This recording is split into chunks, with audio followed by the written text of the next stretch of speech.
Thunder. Cut out the women. Ha! Oh, bloody hell. Who's Katie Holmes? Tom Cruise. Oh yeah. Katie Holmes is not Tom Cruise. Cool. Hey, we're gonna do some slam poetry. Waving my hands a lot. Julia Robb hurts. Speaking of Julia Roberts. Anne Hathaway. Ocean's 8. We got there. Yeah. So, this is our review of Ocean's 8. Sorry. This is a bit Aquafina. Oh. How would you pronounce it? Aquafina. I think it's Aquafina. It's like not. Hairspray. I'm gonna Google it. Okay, you Google it. Aquafina. Aquafina. Aquafina. Okay, it's Aquafina. Aquafina. Did you not like Ocean's 8? I really didn't. Okay. No, I thought... Well, that's a great start. Well, the pacing was really slow for a heist film. Like, I did think that. I thought it was going to be like, you know... Yeah, really it didn't have snappy. that. It didn't have that hustle feel No, it to didn't. it. No. I felt like the Hatton Garden robbery was probably faster paced, and the guys who did that were like 70 years old. So, Yeah. It was. I mean, absolute dynamite cast. Let's just pick all the most famous women Yeah. and just put them in one film. I don't know why they're up there. Helena Bonham Carter, Anna Hathaway, Robert Paulson. Aquafina. Sarah Paulson, her name is Robert Paulson.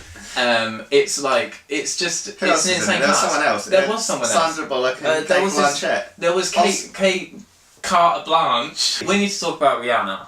Just stop. Battleship. Rubbish. That film... Valerian. Bless- Why was she in that film? Doesn't make any I ain't sense. seen it. Equally, why was she in this film?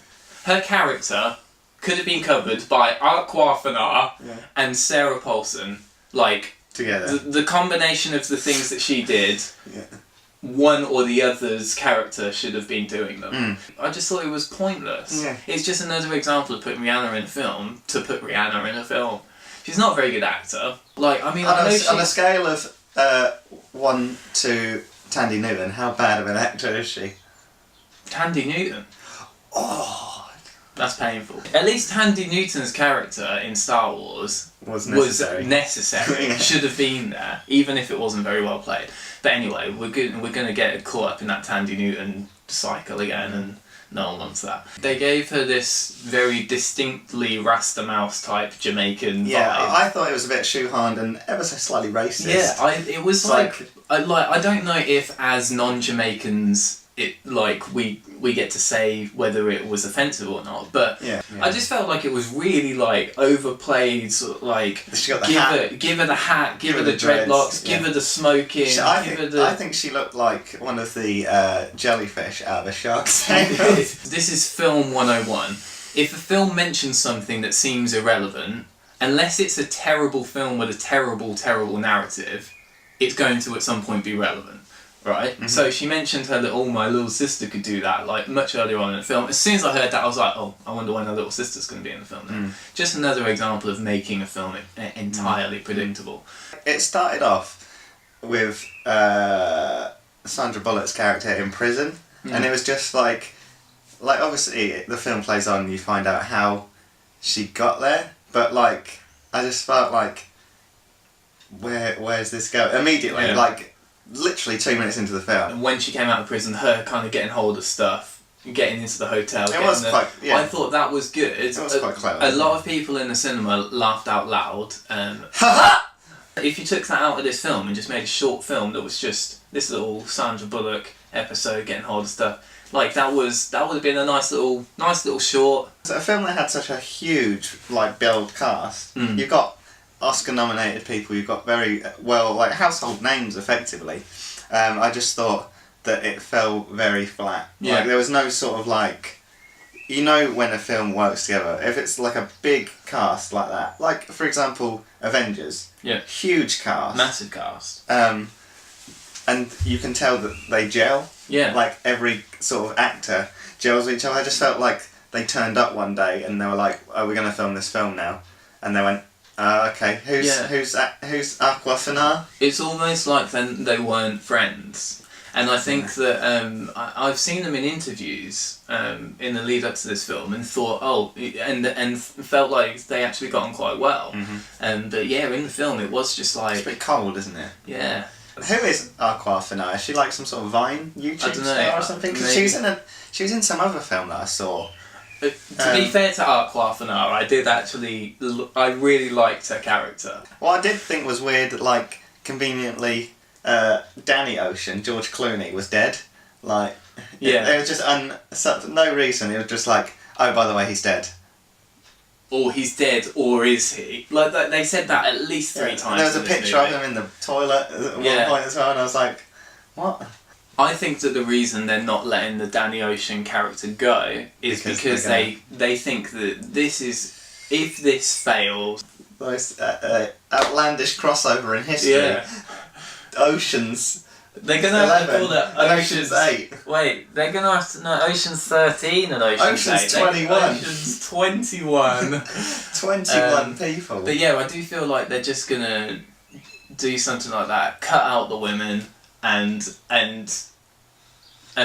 make it male dominated again. I love that they have decided that they're going to have an all female main cast. I think that's great. I applaud that, but at the same time, I also feel like because of like societal changes now and a push towards a sort of feminist movement and stuff, not that there's a problem with it at all, but like I just feel sometimes it's forced. Like Ghostbusters was the first thing. It's like we're doing Ghostbusters again, but it's all women. I also felt like Helena Bonham Carter's character, her accent was a bit hit and miss at times. Mostly miss. Yeah, and I also felt that the costume department didn't really have to do anything. I think they just went, "Where will you go at home?" The standout actress in this film for me was Anne Hathaway, without a doubt. I thought she played that role really, really well. I thought, like, at times you really hated her, at times you really loved her, and I kind of just felt like her performance for that character, even if the film wasn't great, her performance for that character was pretty flawless. Yeah, I agree with you, yeah. On the opposite end of the spectrum, I think the person who ruined the film was James Corden. Yes! America, you can keep him. We do not like him. Well, that's the thing. I actually really do like James Corden. I like him when he's not being James Corden. He brought nothing to that film. The character wasn't good. He was just sort of... It was just another... Let's just slap a whole load of comedy in there. Yeah. Just for the sake of it. If I was looking at the credit sequence and he didn't have a name and it just said Fat Man in Tie, I'd go, oh, James Corden. He knew that she stole the diamonds. But he didn't do anything about it. He was just like, oh, you. Yeah. Oh, God. Because he's got to prove it. She's got a strong alibi. She was stood outside the toilet the whole time. Yeah. Oh, also, what's his name? That one guy who looks exactly like Hugh Jackman. Richard Armitage. Richard Armitage. Why? The whole heist sort of centres around the Met Gala, doesn't it? In Hollywood. Like, there was just so many shoehorned in famous people. Like, Heidi Klum was in it, the Kardashians was in it, like, Olivia Munn was in it, and then Designer, the guy that sings that Panda, Panda, Panda, Panda, he was in it as well, I saw that. Never heard of it. And then there was, like, I said Heidi Klum, didn't I? Yeah. Yeah, I just thought... If you keep listening, it'll sound like there's more. Katie Holmes was in it as well. Who's Katie Holmes? Tom Cruise. Oh yeah. Katie Holmes is not Tom Cruise. For a heist film, it was just a bit drawn out. I didn't really want to see it going into it, to be honest. I didn't think the storyline was bad. I thought it was predictable, but I didn't think it was bad. Yeah, I think that the storyline and the plot of the film was good. I just think the writing and the way it was put together was a bit poor, and I think that's what let the film down. We haven't spoken much about Cate Blanchett. Like, what is there to say? Yeah. She's her friend who does nothing pretty much throughout the film, and then ends up with a really nice motorbike at the end. Yeah. Oh, we haven't talked about, is it Mindy, whatever her name is? Oh yeah, I don't like her. I liked the whole thing when she went into that little baby changing room. Yeah, what was that? Why is there a baby change inside the kitchen of this, like, the Met Gala place? She pulls down the baby changing thing, and it's like a full table with a light on it, and I was like, hang on. And then she opens the cabinet, and there's like loads of pliers and all sorts in there. I was just thinking, where's this come from? It was kind of funny. Yeah. But again, it seems like because they couldn't really explain what was happening, they just made it funny. But anyway, like, we can let that slide. What we can't let slide is that they're like, how can we stop this? Oh, let's just pretend like the diamonds were in the water, and she pulls them out of the water, and oh, we found the diamonds, everyone come back, blah blah blah blah blah. Okay, fine, but what was their plan? We didn't actually know what their plan was with those diamonds. Where were they going to be found? I thought, it was going to be like when she takes it off her neck. She puts the other one on. Yeah, that's what. Which would have made sense. Yeah, because then you wouldn't have all that hoo-ha. Oh, no. They wanted lockdown. Yeah. So that they could steal the other diamonds. Yeah. So they had to do it. They had to get found. Oh, they had to do it. Right, don't leave us any comments because we've already worked it out ourselves. I wish that Don Cheadle's British character was in it. And he's like, oh no! Yeah. Oh, bloody hell! The previous Ocean's films, have you seen them? I think I might have seen 11. 11? No, we were only 3. I think I've seen Ocean's 11. Wait, so you've seen one of them, but not the other two?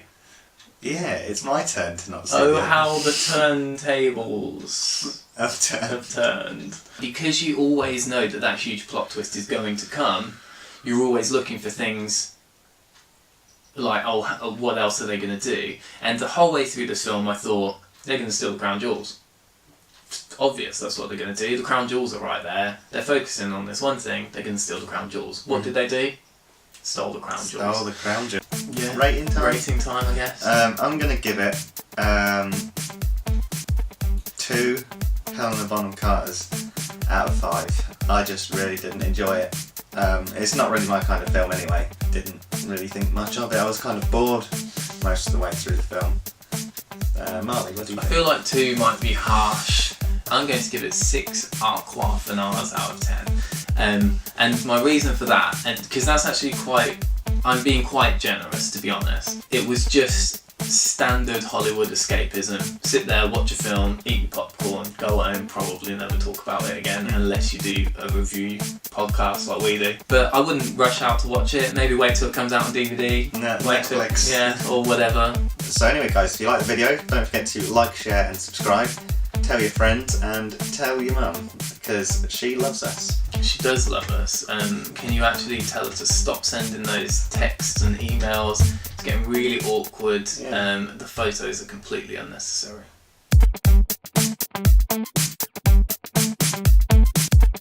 This is the Fill Me In podcast.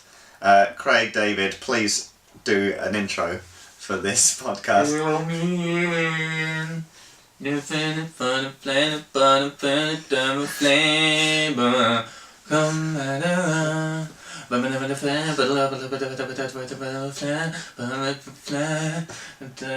think this conversation is much more interesting than Ocean's 8.